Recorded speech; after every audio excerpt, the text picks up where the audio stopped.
Aceita hasi que cuida com a messer, naturalmente lo cresce, tem ainda aqui cuida bem extremadamente grande.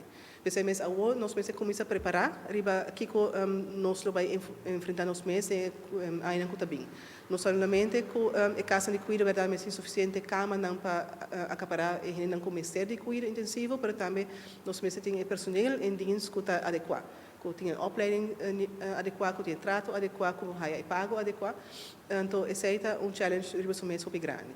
Mas também não somente sei, nós precisamos estar riba também é não custa na casa, como se cuido. Porque nós quer toch incentivar para ele não queira mais largo na mesma casa, para sobre esse também mais melhor para não mesmo bem-estar também. Mas agora nós precisamos fortificar e cuidar na casa. Então, isso aí está com o Beto Cruz e também toda a instância que está dando cuido privado. Nós precisamos make sure que o cuido está queda pagável, para também está de qualidade alta.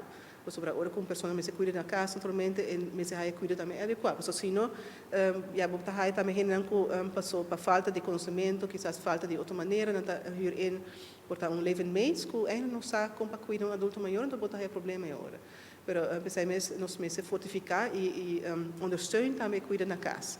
E também o conhecimento de família na mesa, que também cuida para adulto maior. Porque tem hora uma família, e so nieto, não também quer cuidar para adulto maior, mas tem hora não tem conhecimento para essa compra se sai mais melhor.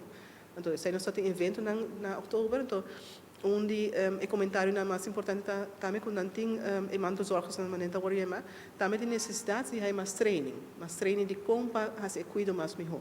Que me sei também nos palavra também com nós vai sendo junto com o Beto Cruz ou de instância não para nos work também com nós podemos treinar também isso não está interessado para essa mais over de compra cuida adulto maior na mesma casa.